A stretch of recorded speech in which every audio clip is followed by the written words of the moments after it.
telah menyebarluaskan rekaman antara saya dengan beliau yang direkamnya pribadi. Detik ini belum terbesit untuk melaporkan beliau, tapi mungkin kalaulah ada desakan dari masyarakat nanti untuk melaporkan ini, ya why not, kenapa tidak.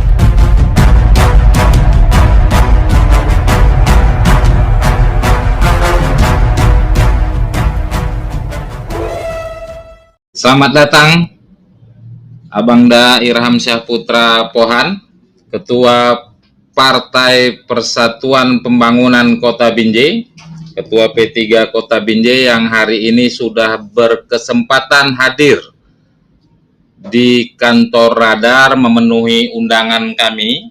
Sengaja memang ini Ketua kami undang karena pasca 21 Juli paripurna penetapan Wakil Wali Kota Binjai, kebetulan yang terpilih Bung Rizky Yonanda Stepu.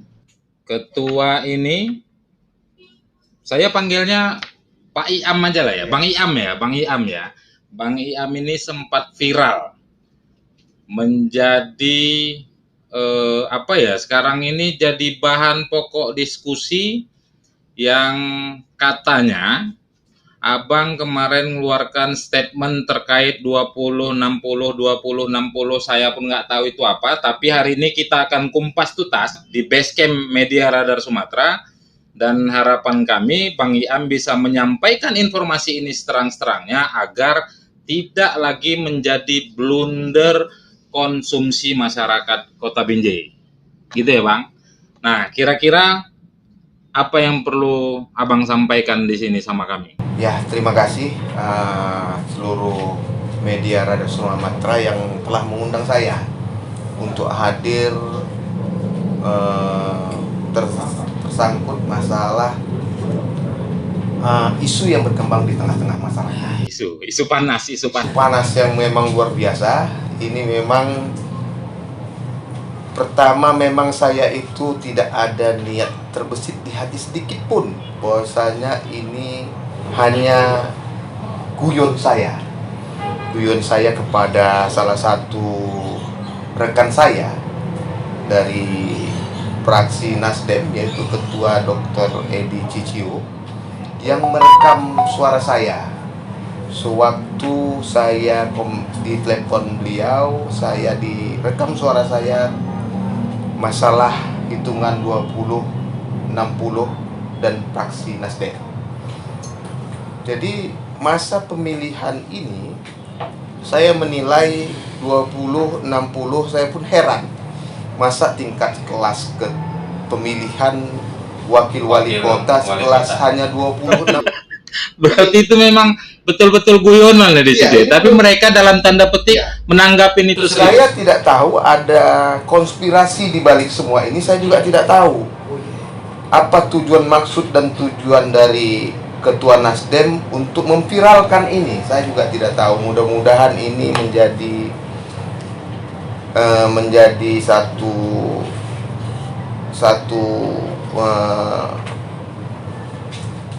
masalah yang menjadi pemikiran yang bijak, sehingga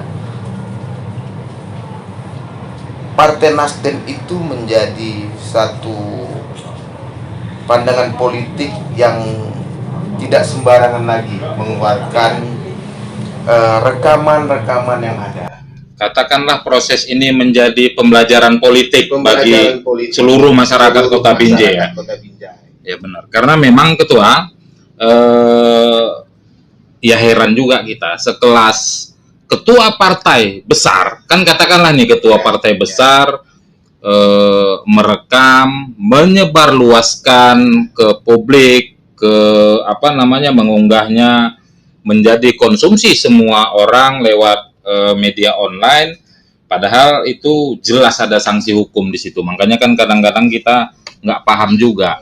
Ketua bilang tadi, apakah ini ada konspirasi? Menurut Ketua gimana? Ada hal di tengah-tengah perbincangan di masyarakat, kita menilai beliau itu kan dulunya kan pernah mencalonkan juga. Pernah jadi anggota DPRD juga. Pernah jadi anggota DPRD juga. masa 2014-2019. Kebetulan beliau juga sahabat saya gitu. Kami sering bercanda gurau di DPR, sering bersama, sehingga saya itu mengeluarkan kata-kata itu memang kata-kata guyon saja sama beliau. Tidak ada yang masalah terpikir masalah ini, masalah itu tak terpikir. Jadi ketua nggak nyangka lah ya. Kalau Kalau ini sedikit pun saya tidak ada terbesit perasaan yang tidak terhadap Dr. Edi, tapi ternyata ini menjadi konsumsi publik. Saya jadi heran gitu. Jadi heran nih masalah ini kok bisa seorang sahabat gitu lah ya, katakan. Kok seorang sahabat bisa seperti ini mempublikasikan rekaman yang tidak saya sangka itu direkam, Mencederai sahabatnya sendiri. mencederai sahabatnya sendiri. Jadi memang luar biasa.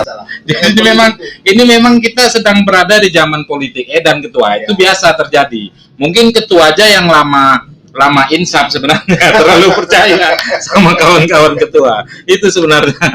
Ya, terus ketua lanjut ketua gimana? Jadi harapan saya memang kepada kawan-kawan sahabat saya, bersikaplah secara arif, bersikaplah secara profesional dalam kita membangun hubungan komunikasi politik. Jangan gara-gara hal yang kecil segini ada maksud dan tujuan lain sehingga segala cara dikeluarkan.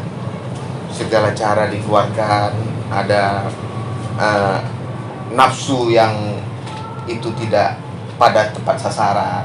Nafsu apa nih ketua? Nafsu menjadi salah seorang public figure mungkin. Kan gitu-gitu yang kita lihat. Kita kan juga harus buka nih konspirasi, karena kalau pemirsanya media radar tuh gitu, dia menunggu sesuatu yang apa nih ya, apa nanti nih yang akan disampaikan sama Bang Iam nih di radar. Jadi ketua harus buka seterang-terangnya. Kalau memang ada konspirasi politik yang dilakukan oleh Dr. Edi, ya nggak apa-apa, ketua buka ya. Nanti kalau beliau memang tidak begitu, pernyataan beliau tidak begitu, ya silahkan. Dia tinggal klarifikasi ke kita tayangkan juga seperti ini gitu. Saya melihat selama ini memang di DPR itu selalu harmonis, tapi di tengah-tengah masyarakat ini kita melihat bahwasanya ada hajatan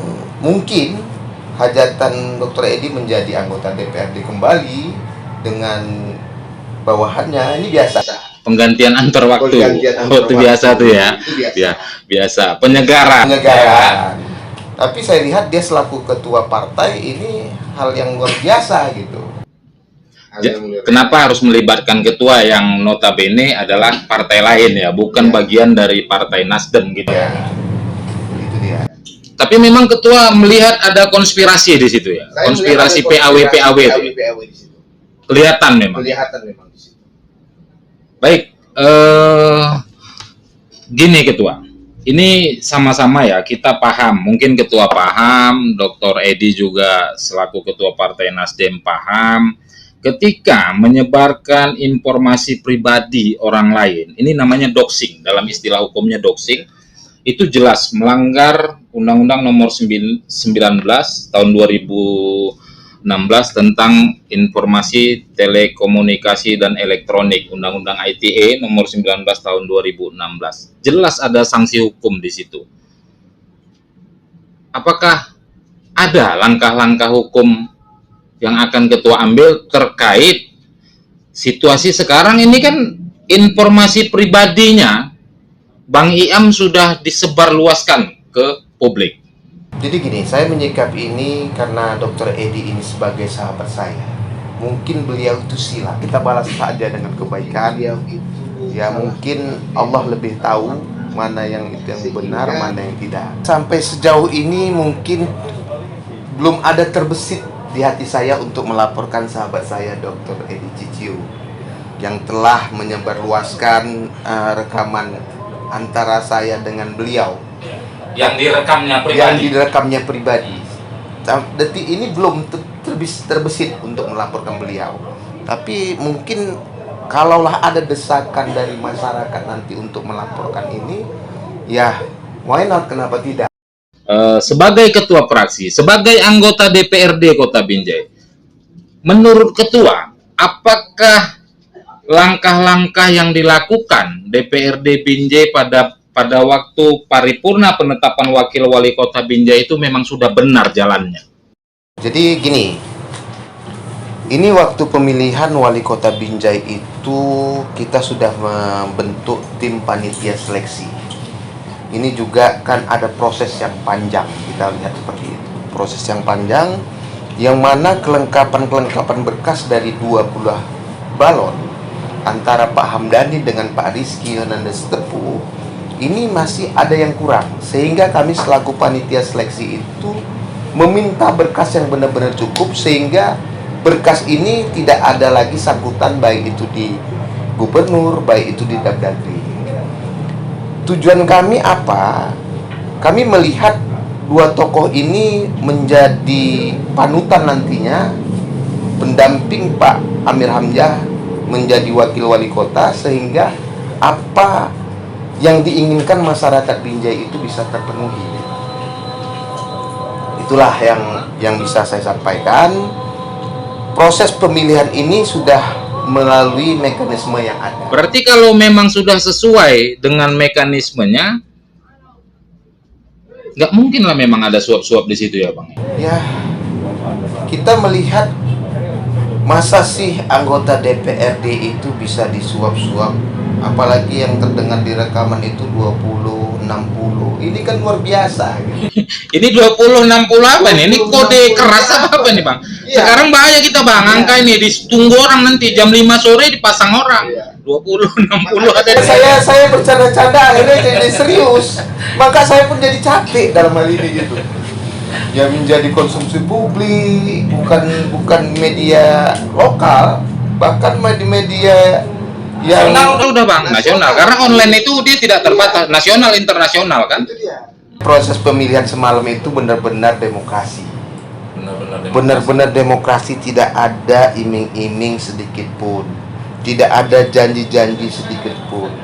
DPRD Binjai itu cerdas-cerdas. Bukan yang orang yang tidak cerdas, semua orang pintar-pintar DPRD Binjai itu. Sehingga dari hasil penyampaian visi misi itu terlihatlah siapa yang punya kemampuan untuk membangun Binjai. Terpilihlah saudara Rizky. Ini kondisi yang ada gitu. Bukan berarti Rizky itu terpilih karena dia katakanlah sekolah di Binjai atau main dan besarnya di Binjai, bukan itu ya pertimbangannya berarti ya? Pertimbangannya dia menyampaikan visi misi secara gamblang. Pertama, yang kedua beliau juga berpendidikan di Binjai, sehingga beliau itu memahami bagaimana Binjai sebenarnya. Wilayah geopolitik Binjai dia lebih paham ya. Mungkin ketimbang Bang Hamdani itu ya, calon yang satu lagi ya. Berarti mungkin itu menjadi salah satu pertimbangan anggota DPRD juga dalam memutuskan beliau itu. Betul. Bang, jadi ini memang adalah kewajiban di kantor Radar Sumatera. Setiap bintang tamu itu kita suguhi minuman khas Radar Sumatera, namanya wedang jahe khas Radar Sumatera. Jadi abang minum dulu, walaupun abang pemilik KPIAM, nggak kalah ini wedang jahe Radar Sumatera ini. Jadi saya melihat wedang jahe ini sangat nikmat. Salah satunya wedang jahe ini juga untuk mengobati pas masa COVID-19. Harapan kami juga wedang jahe ini bisa mengobati sakit hati abang terhadap pengkhianatan persahabatan. Apa yang abang sampaikan ini akan kita tayangkan menjadi sebuah siaran dari media Radar Sumatera, akan dikonsumsi oleh masyarakat umum, masyarakat luas, sehingga masyarakat tahu apa loh yang sedang viral nih, apa sebenarnya terjadi. Ya pasti masyarakat kecewa Bang melihat laporan sepihak itu ya, melihat laporan sepihak bahwasanya penetapan wakil wali kota Binjai ada proses yang nggak benar di situ. Hari ini abang, Bang Iam sebagai Ketua Partai Persatuan Pembangunan Kota Binjai yang juga anggota DPRD Binjai aktif telah mengklarifikasi ini. Jadi mungkin pasca ini akan lebih tenang nih Bang terkait penetapan wakil wali kota ini, nggak lagi heboh-heboh. Tapi memang kami sepakat sama Bang bahwasanya harus ada sanksi dari sebuah kesalahan yang sudah dilakukan oleh orang lain yang itu menyebabkan situasi menjadi tidak stabil. Jadi kalau nggak ada sanksinya Bang, orang suka-suka hati nanti buat apa-apa aja, ya kan? Baik, Bang Iam, terima kasih sudah datang ke kantor Media Radar Sumatera. Mudah-mudahan Abang nggak bosan main ke kantor kami, karena kantor ini terbuka 24 jam, Bang. Memang benar 24 jam, karena nggak pernah ada yang tidur. Nanti ada yang tidur, ada yang melek, ada yang tidur, ada yang melek. Untuk masyarakat aja terbuka 24 jam, apalagi untuk DPRD Binjai. Terbuka kali ini, Bang. Radar Sumatera, Abang undang kawan-kawan DPRD yang lain untuk hadir juga kemari, biar kita bincang-bincang di sini. Insya Allah.